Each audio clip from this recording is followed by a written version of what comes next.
In this debt repayment journey I'm on, here's something that I didn't expect. I thought I was fixing a financial problem, and I am, but it's turned out to be something more than that I've realized. What actually has been driving me is my desire to take control back of my life. Once I understood that, everything changed. Hi, if you're new here, my name is Karen. I am a 56-year-old Solo GenX Mom documenting my debt repayment journey on YouTube. 10 months ago, I was $95,418 in consumer debt and not enough savings to survive a layoff if it happened. In my previous videos, I've talked about how I got here. I've shared numbers.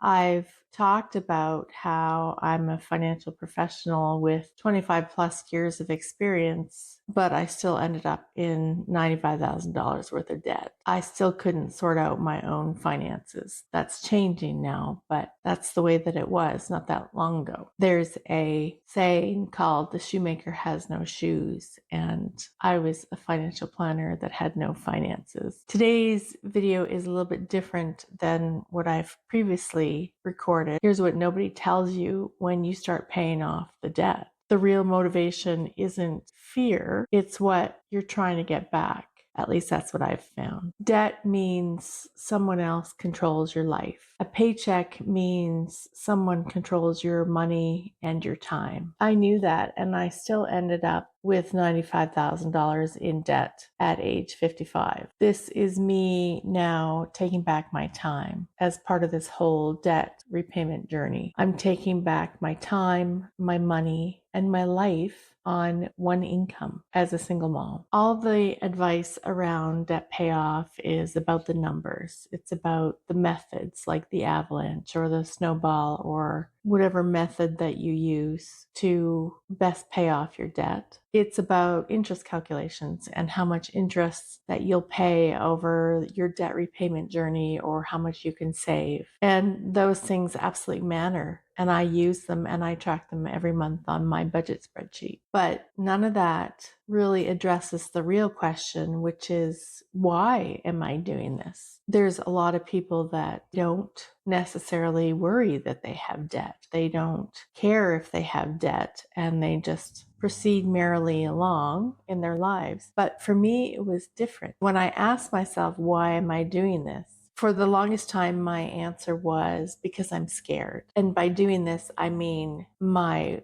is this debt repayment journey so important to me? I was scared. I was scared of losing my job and having all this debt that I couldn't repay. I was scared about what retirement looks like with, just trying to save for retirement on one income and no real savings in place. I was scared that I had left myself with no option. Fear is a great motivator to start, but I don't think it's going to be enough of a motivator to carry me through the years that it's going to take to repay my $95,000 of debt. I know from experience, I've said before in my videos, I've gotten myself in and out of debt 5 times in my lifetime. And fear was great to get me motivated and get me on a plan, a track in order to pay things off. But inevitably, life gets in the way and I would stop. This time, I needed a better answer for myself.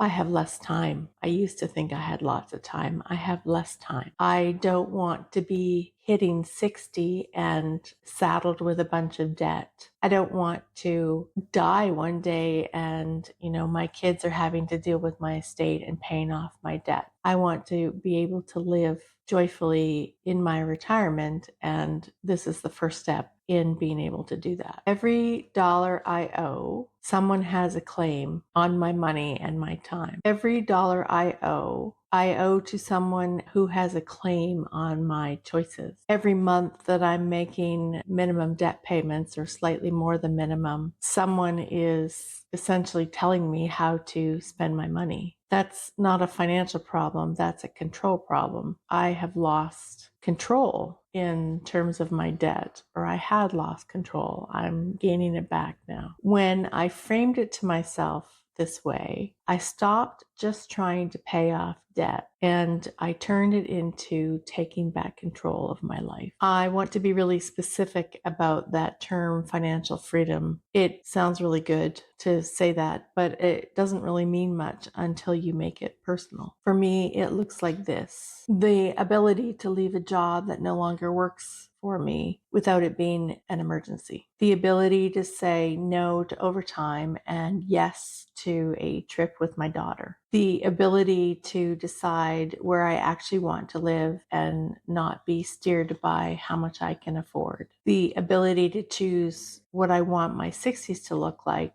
and not being forced into working a job I disliked until I'm in my 70s. None of those options that I want in my life are within my reach as long as someone owns every dollar of money that I make. Every dollar is spoken for when you have tens of $1,000s of debt, or any debt for that matter. I want to be honest here. This isn't about having it all figured out, because I certainly don't. I am in the messy middle of all this, trying to figure it out and achieve my goal of being debt-free by the time I turn 60 in September of 2029. As of now, I'm just under $80,000 in debt. And here's what the past 10 months have taught me. One, the emotional weight is heavier than the financial weight. What I mean by that is there's a version of me that was functioning fine on paper. I was paying my bills on time. I wasn't defaulting on anything, but I was carrying the invisible weight of knowing what's beneath those minimum payments. Getting out from underneath that weight is worth more than any number on a spreadsheet. Number two, doing this solo on one income is harder than anything, not just financially, but emotionally too. I am the only person that's lying awake every night with these numbers in my head. I'm the only person with my name on these bills. Every loan, every credit card, it's all my responsibility, my sole responsibility. When standard financial advice, what's out there in society now, doesn't match your situation, it can feel like you're failing a test that you were never designed to pass. What I've come to realize is that I'm not failing, I'm just creating a different path for myself. Number three, what I actually want is financial freedom and time freedom. What's driving all of this isn't necessarily to be rich, although that would be great. I'm sure I could find things that I could do with a whole bunch of extra money in my bank account. I want my time to belong to me again, to give me the options that I don't have right now. I want my financial freedom to also give me the options that I don't have right now. I want everything to be on my schedule, my choices. I need to take control of my life, and I'm doing it. I'm owning my life again, but I can't 100% own my life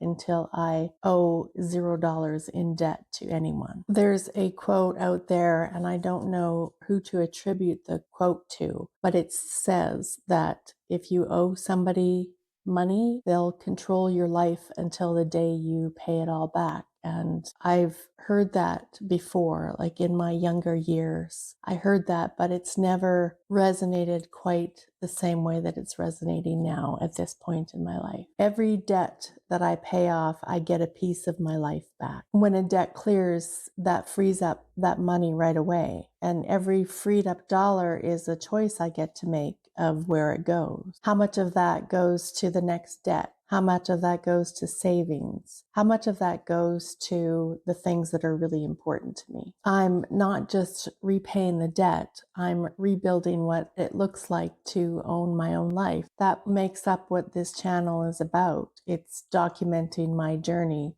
How will I pay off that $95,000 plus in debt? What does a 56-year-old single mom have to build in order to get the life she wants? In order to have real choices, what does it take? How long does it take? what kind of life choices have to be made. There's going to be lots of bumps along the road, I have no doubt, but I am determined to pay off this debt to zero by September of 2029. I'm going to do a monthly recap video of what the month was like, not just the numbers, but the reality behind them. What happened this month, what worked, what didn't, and what are my thoughts behind them. Here's where I'm at now. My debt is just under $80,000, and I am on track to have my debt paid in full by March of 2031, and that's not good enough for me. I want to be out of debt by September of 2029. So I really need to step things up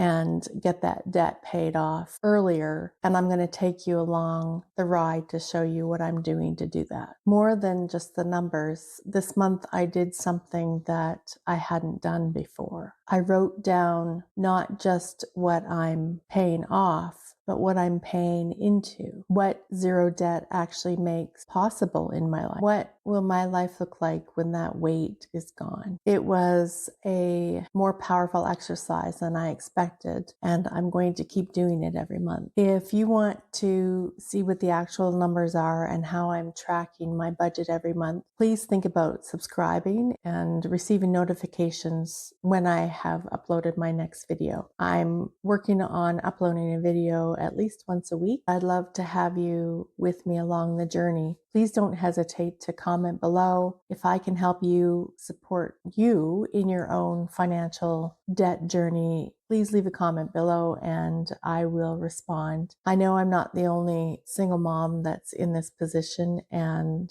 if I can help anyone with what I'm going through and documenting what I'm going through, then I'll feel like I've achieved something beyond paying off the debt. If you've reached this far in the video, thank you for listening. I very much appreciate your support, and we'll talk to you soon.